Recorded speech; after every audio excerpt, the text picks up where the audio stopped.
সেদিন স্কুল থেকে ফিরছিলাম, দেখলাম গুরু তেগ বাহাদুর পাবলিক স্কুলের সামনে ডিম ছোড়াছুড়ি হচ্ছে।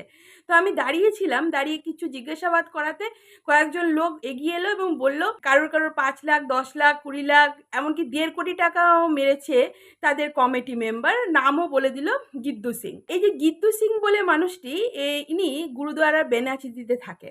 তিনি গুরু তেগ বাহাদুর পাবলিক স্কুলের কমিটির মেম্বার। তার কোটি কোটি কোটি টাকা। তার একটি ছেলে রয়েছে, ছেলেটি ২৫-৩০ লাখ টাকা দামের গাড়ি নিয়ে ঘোরাফেরা করে। এর আলাদা কোনো ইনকাম নেই, এ শুধু গুরু তেগ বাহাদুর পাবলিক স্কুলেরই। এই যে গুরু তেগ বাহাদুর পাবলিক স্কুলের কমিটি মেম্বারদের টাকার বিষয়টা নিয়ে গোটা দুর্গাপুরের লোক এখন শুনতে পাচ্ছে, জানতে পারছে, কিন্তু ওরা নিজেদের মধ্যে সেট আপ করে আবার ব্যাপারটিকে ধামাচাপা দিয়ে দিয়েছে। কিছুদিন আগেই ওদেরই একজন শিখ কমিউনিটির মেম্বার সাংবাদিক সম্মেলন করে বলেছিল যে ওদেরই কমিটি মেম্বাররা ঠিকঠাক হিসাব দিচ্ছে না। এখন ওরাই আবার প্রেস কনফারেন্স করে বলে দিয়েছে যে আমরা নিজেদের মধ্যে ব্যাপারটা মিটমাট করে নিয়েছি। কিন্তু শিক্ষা প্রতিষ্ঠানে যে টাকা খাওয়াখাই হচ্ছে, যে টাকা চুরি করা হচ্ছে, এর কি করে সেট আপ হতে পারে? এর কি করে বিনা বিচারে এইসব ক্রিমিনালরা রাস্তায় ঘুরে বেড়াতে পারে? আমি যখন ওই ভিডিওটি ছেড়েছিলাম তখন প্রচুর ভিডিওটি ভাইরাল হয়েছে, প্রচুর লোক দেখেছে। ওদের স্কুলের সামনে যে ডিম ছোড়া হচ্ছিল, প্রচুর লোক এসছিল। তো তখন একজন কমেন্টে লিখেছে যে স্কুল হচ্ছে শিক্ষা প্রতিষ্ঠান, এখানে ডিম ছোড়া মানে মন্দিরের ওপরে ডিম ছোড়া, মসজিদের ওপরে ডিম ছোড়া, গুরুদুয়ারার ওপরে ডিম ছোড়া, ভগবানের ওপরে ডিম ছোড়া, কেন গুরু তেগ বাহাদুর পাবলিক স্কুলকেই টার্গেট করা হচ্ছে, হেন তেন অনেক কথা একজন শিখ ভদ্রলোক লিখেছেন। আমি জানি না ওনার পরিচয় কি, উনি লিখেছেন। কিন্তু একজন প্যারেন্ট হিসাবে আপনাদের কিছু তথ্য দিয়ে রাখি এই স্কুল সম্বন্ধে। আমার ছেলে 11-12 এই স্কুল থেকে পড়ে পাশ করে বেরিয়েছে। তার আগে প্রণমানন্দ বিদ্যা মন্দিরে পড়তো। আমার খুব বিটার এক্সপিরিয়েন্স রয়েছে এই স্কুলের বিষয়। টাকা কে নিয়েছে বা না নিয়েছে, কমিটি মেম্বাররা কী করেছে, সেই বিষয়ে কোনো স্বচ্ছ ধারণা আমার নেই। পুরোটাই শোনা এবং বিক্ষোভ দেখেছি, তারই ভিডিও দিয়েছি। প্যারেন্ট হিসাবে আমার একটা বিটার এক্সপিরিয়েন্স রয়েছে এই স্কুল। ২ বছরে আমার ছেলে খুব কম করে হয়তো ২ দিনও স্কুলে যায়নি, কারণ ও যেতে চাইতো না। প্রণমানন্দ মতো একটা স্কুল থেকে যখন ও পড়ে এসছে, বাড়ির খুব কাছাকাছি বলে এখানে ওর অ্যাডমিশন করিয়েছিলাম, কিন্তু ও স্কুলে যেতে চাইতো না। বলতো স্যারেরা ক্লাসে এসে স্ল্যাং ল্যাঙ্গুয়েজ ইউজ করে, স্যারেদের অ্যাটিটিউড ভালো নয়। প্রিন্সিপাল যখন রাউন্ডে থাকছে তখন হয়তো স্যারেরা পড়ানোর অভিনয় করছে, বাকি সময় বলছে এই তোরা তোদের মতো কাজ কারবার কর। কোনো রকম অ্যাটেনশন বা ডিসিপ্লিন কিছু নেই। এছাড়া ঠিকঠাক ইংলিশে কথা বলতে জানে না, বা তারা নিজেদের মধ্যে লুকিয়ে মোবাইল নিয়ে এসে খারাপ কিছু দেখছে। এই ধরনের বিভিন্ন কমপ্লেন আমি শুনেছি ছেলের মুখ থেকে। তারপরেও পেরেন্ট টিচার্স মিটিংয়ে ডাকা হতো, আমি অ্যাটেন্ড করতে পারতাম না, আমি ওয়ার্কিং বলে। আমিও একটা স্কুলে জব করি, কিন্তু আমার হাজব্যান্ড যেত। আমার হাজব্যান্ড বলছিল ওদেরই ক্লাস টিচারকে প্রিন্সিপাল গার্জিয়ানদের সামনে একদম অকথ্য ভাষায় অপমানজনক কথাবার্তা বলছে। একটা সময় যখন ক্লাস 11-এর অ্যানুয়াল এক্সাম হচ্ছিল, সেই সময় আমার মাদার ইন ল এক্সপায়ার হয়ে যায়। এই সময় আমি একটা অ্যাপ্লিকেশন দিয়েছিলাম, কারণ যেদিন আমাদের কাজটা ছিল সেদিন আমার ছেলের ইকোনমিক্স এক্সাম ছিল।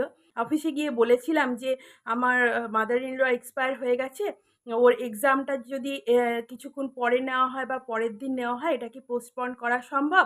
আমাকে বলেছিল যে আমরা কোনো কিছু বলতে পারবো না, আপনি প্রিন্সিপালের সাথে কথা বলুন।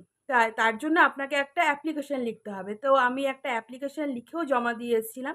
কিন্তু দুপুর ২টোর সময় ফোন করে আমাকে বলা হলো যে প্রিন্সিপাল এই বিষয়ে কোনো রকম কথা আপনার সাথে বলবে না। এক্সাম যদি ইচ্ছা হয় দেবে, না ইচ্ছা হয় না দেবে, এটা আপনাদের ওপর। তো বাধ্য হয়ে ক্লাস 11 অ্যানুয়াল এক্সাম না দেওয়াটা তো অসম্ভব। তো ও এক্সাম দিয়ে আসার পরে সব কিছু আয়োজন করে রাখা হয়েছিল এবং 11টার সময় কাজে আমরা বসেছিলাম। আমি বলছি না যে আমি যে প্রপোজালটা দিয়েছিলাম সেটা হয়তো স্কুল কমিটির পক্ষে, স্কুল ম্যানেজমেন্টের পক্ষে অ্যাকসেপ্ট করাটা সম্ভব ছিল না। অন্যদিন এক্সাম নেওয়াটা হয়তো পসিবল ছিল না, সেটা হতেই পারে। কিন্তু একজন প্যারেন্ট হিসাবে আমার যখন একটা এমার্জেন্সি পজিশন চলছে, আমি যদি সেই স্কুলে প্রিন্সিপালের সাথে দেখা করতে চাই বা কথা বলতে চাই, সেই বিষয়টাও কি অ্যালাউ করা যায় না? এরকমও কি কোনো স্কুল আছে দুর্গাপুরে? আমার তো জানা নেই। প্রাইভেট স্কুল মানে প্রচুর টাকা এখানে দিতে হয়, অ্যাডমিশন ফিজ প্রচুর এবং তার সাথে সাথে মান্থলি ফিজও প্রচুর। কিন্তু আমার অধিকার নেই আমার এমার্জেন্সির সময়, আমার কমপ্লিকেশনের সময় একজন প্রিন্সিপালের সাথে একদণ্ড কথা বলি। এই সময় থেকে এই স্কুলের প্রতি আমার প্রচণ্ড পরিমাণে একটা অনীহা হয়েছিল। যদিও বলা হয় যে এই স্কুলটি শিখ চ্যারিটেবল ট্রাস্টের উপরে গড়ে হয়ে উঠেছে এবং খুব সাধারণ নিম্নবিত্ত মানুষের জন্য।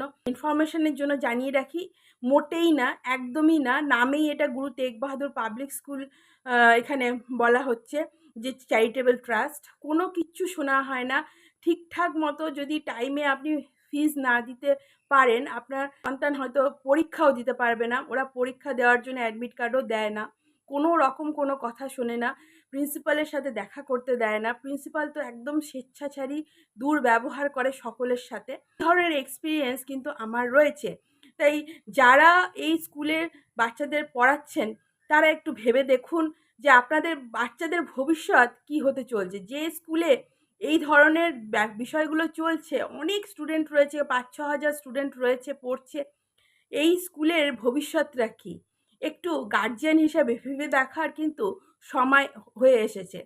প্রাইভেট স্কুলের আমি বিরোধী নই। দুর্গাপুরে প্রচুর প্রাইভেট স্কুল রয়েছে এবং প্রচুর প্রাইভেট স্কুল পড়ায়। কিন্তু কিছু কিছু স্কুল রয়েছে, তেগ বাহাদুর পাবলিক স্কুল, দুর্গাপুরে এর জন্য আরও একটি স্কুল আছে ডিআইসিবি স্কুল।